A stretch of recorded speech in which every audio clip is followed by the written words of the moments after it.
first minute to the last minute. Then when I started coaching, I said to myself, I'm going to coach. I'm going to coach in all the components, the technical, the tactical, the physical, but I'm really going to try to excel in the mental toughness, which to me means your game day mentality, and also your character, which means what you're doing when you're away from the field, and are you coachable? So myself, my academy, when I develop players, I build them from the head on down. I don't work on their skills first and then start worrying about the head. When they walk through the door, I start working on their mind right from the beginning. Because the reality is, and we've been talking about the women's game, I feel that we all have an obligation not only to produce good soccer players, and that's what we want to do, but the reality is most of these female soccer players, they're not going to become professionals. So we need them to leave from us and have the tools that this game is able to give us. The game of soccer gives you tools that you can't get in a classroom. And for me, that's the most important part. And when I look at the United States and you look how much of a powerful country it is, the reason it is powerful is because they have so many females that are in the workforce that were athletes and know how to compete, know how to work hard, they know how to work in a team environment, they know how to respect a boss who once upon a time was a coach. So the tools that they gained from the game or the sport that they played, it's transferred over into life. So I feel like the rest of the nations, like we had the ministers here before, and I just think in general that a lot of countries are seeing or failing to see what they're losing out on having females playing sport or playing this wonderful game, because in the long term, it's not about producing a championship team, it's about producing champion people that can be out there in life. And that's what the game gives us. So for me, myself, I just worry about the human being first, and if I'm producing a good human being and they're doing the right things on and off the field, they become successful. So that's my general methodology. That's it? Yeah. Well, thank you. Let's focus in on one particular player. Carli Lloyd played for my teams early on as teenagers. She played for the Central Jersey Splash. She played for the New Jersey Wildcats. A very, very, very good player. A world talent, no doubt. Due to her own personal desires and needs, she changed from team to team. Something happened with Carli Lloyd at some time recently in her life where an explosion of energy and talent and raw hunger for the game came out. And it was we'd seen bits and pieces of this from the time she was 19, but somehow, if you watched that World Cup final against Japan, President Obama at the White House said, "I just got my popcorn and beer. I just sat down, and the game was over in 16 minutes. Carli had scored 3 goals against Japan." Now, that wasn't so surprising to me because I knew that she'd had that kind of stuff in her. The fact she did it in 16 minutes. In her book, she credits James numerous times as being the person who changed her life. And I've read that book and I've said, wow, what has this guy got? When she came under your wing, what kind of a person came to you and what left? And what was the dynamic there? All right, good question. So I met Carli when she was 21. She had actually been cut from the under-21 women's national team. She quit the sport completely, but she got an email inviting her back into the under-21s because somebody got injured. And I got approached from her dad to go work with her. And I decided to do an evaluation on her, and I did a full-on extensive evaluation of the technical, the tactical, the physical, psychological. I did the whole lot. And I basically discovered a player that was running on talent. She got where she got simply because she went out in the front of her house, banged the ball up against the wall for hours and hours. She used to go down the street. She used to play with boys, play with freedom, be able to try things and do things that you can't do at training. And she had all this talent, and the talent took her to a certain point, and she maxed out. Along the way, but she had coaches that, and this is no disrespect to you, she had coaches that never exposed what was wrong. She had coaches that were patting her on the back and just telling her what she's great at. But I believe coaching is finding what's wrong.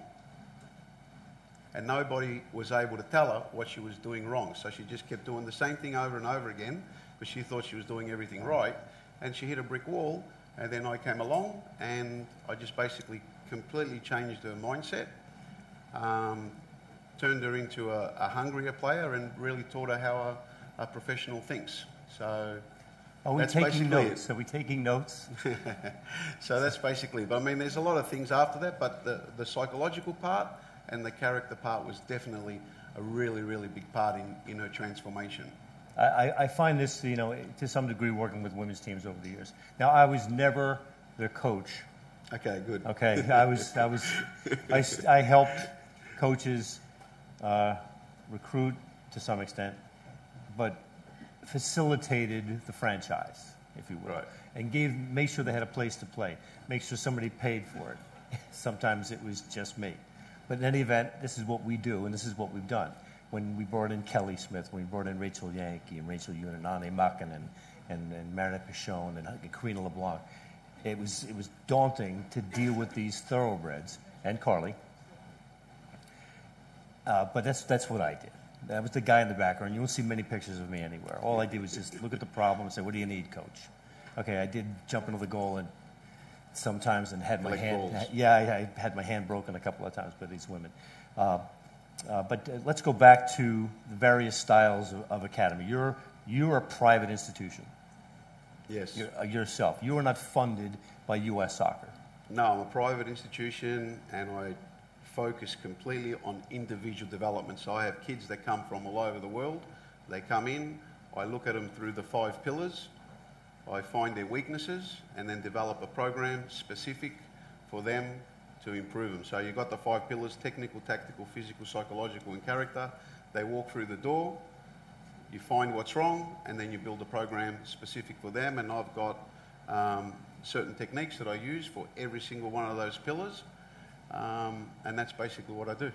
And do those players go to other academies and other yes, teams? They play at other teams. They play all over the place. I've worked with other national team players and done the same thing, yeah. Okay, highly focused individual. Atromitos. Yes. Okay, you've got a couple of women's teams. What is your goal? What is your plan? What is your plan for growth? What is your plan for these? What's the next 2 or 3 things you desire for the success of your club on the female side? The fact is that we need hard effort and work to do because the whole environment is not so easy in Greece and for the development of the women football. So we need to find more supporters and more sponsors in order for us to develop more our academies. So now we run some project in order to find some people to invest to our academies.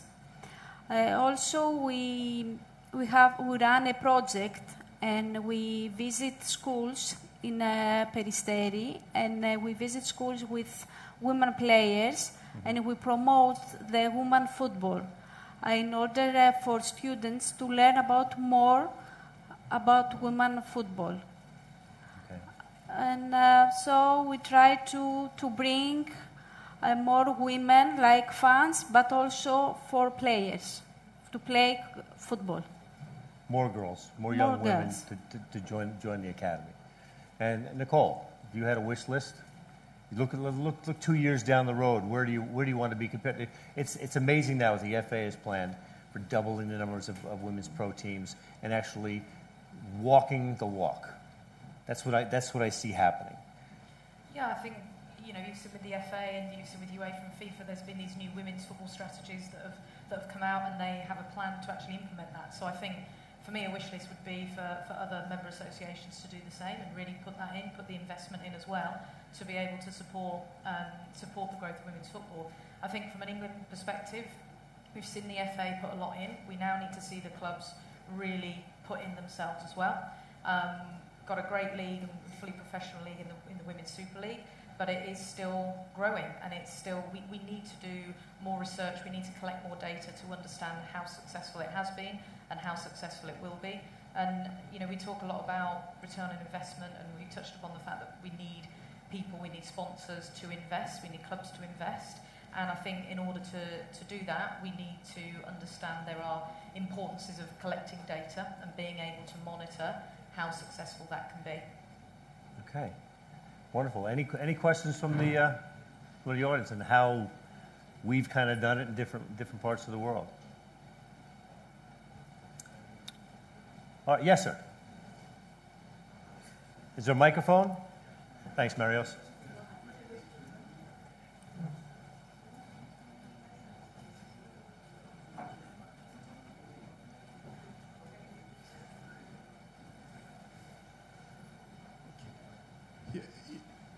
It is very good with the panel because we could see 4 different situations. Also, we saw with Mary's presentation that how can be a professional coach working high level. Mm-hmm. We can see a private institution, how in personal training you can create and improve the players.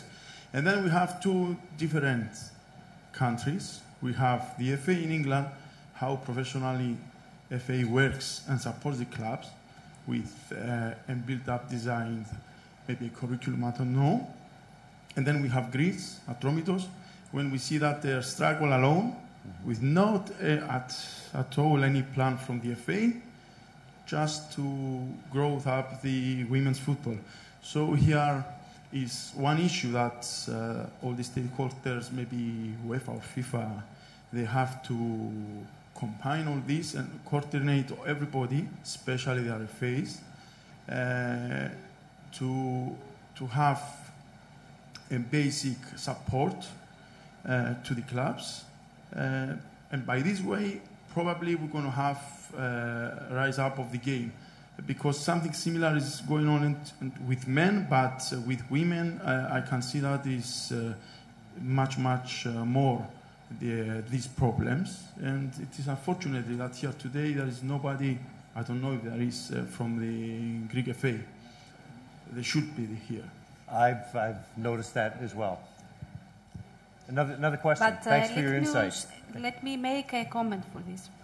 I think that what the UEFA can do is give some money for solidarity for academies, that we receive, the clubs receive solidarity, some money for the academies. So they can say that we have to spend some money for academies, but women academies, in order to we can be obliged to do this, to spend money for women academies. Okay, across the nation. Yes. Evenly, to help develop it. And in doing so, and we've done this in the United States, when you're putting money into something, you are recognizing the value. And we'll be talking more about this during our branding sessions tomorrow, but understanding the value of what you're doing. When I began working with the Wildcats and the owner of the Wildcats, a W League team in New Jersey, and they hadn't won a game in 6 years, and they never sold a ticket either. And I was brought in with Charlie, the coach, to maybe change the whole persona of this Wildcats team. And I told the owner, I said, Vince, you got to stop giving away tickets. You're actually telling everyone this team has no value. So I said, we're going to put up a fence. You can't see the Wildcats. I'm sorry, you can't even look at them anymore. And if I see you giving away a ticket, I'm going to cut off your hand.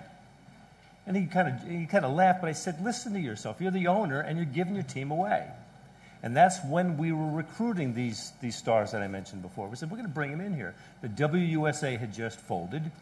These stars were still in the United States. They didn't want to go back home to empty stands. So we said to Kelly Smith, and we said to Marinette Pichon and the others, let's stay here. And with that, we told them we were going to provide them a training environment beyond anything they've ever experienced. And we did, much to the coach's credit. And the value proposition is everything. In American baseball, we pay these guys multi-millions of dollars, and people pay $100 a seat to go see the multi-million-dollar player. And because someone said this swing of the bat is worth, $1 million, you got to see this. We do the same thing with the NFL. We do the same thing with all of our top-tier men's sports in the United States. We pay them high, and what happens is, even from a stupid little $5 ticket, or from an FA or a national federation saying, you have value, that is seen and heard and felt. When they go like, well, I don't know, maybe this is not the time, but they're saying you don't have value. And everyone sees that. In America, we cheer for guys going around in a car for 3 hours or 4 hours, going nowhere, and that's our biggest spectator sport is NASCAR. Stick a spoon in my eye. After 5, I try, because I'm an American, I drive cars, I love my cars. And we cheer for a chemical company on his chest. It's what we say has value, it's got value, you got to come see the show. And that's what I did for the Wildcats. And things kind of changed for the ownership, and things kind of changed that way. We got the franchise deal. Oh, we did all right, and then somebody said, let's start another team, and we called it Sky Blue. And we did the same thing over there. Okay, we just said, come see the show. Okay, and you're not begging. You've got value. You're saying something. You charge. Everybody charges. Okay, it's not free. But you know what? When these young women come out, when these young players come out, we have to maintain that persona. We have to maintain that value. You don't give it away.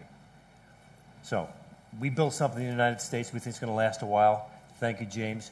Thank you, Katia. Thank you, Nicole, for all the work you're doing. I cheer for you and Greece like crazy. It's not going to take 50 years for Greece. It's not. I can tell. There's the will.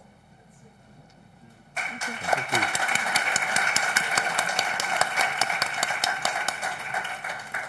Thank you very much, Jim. That was our final panel for the day. Very well done.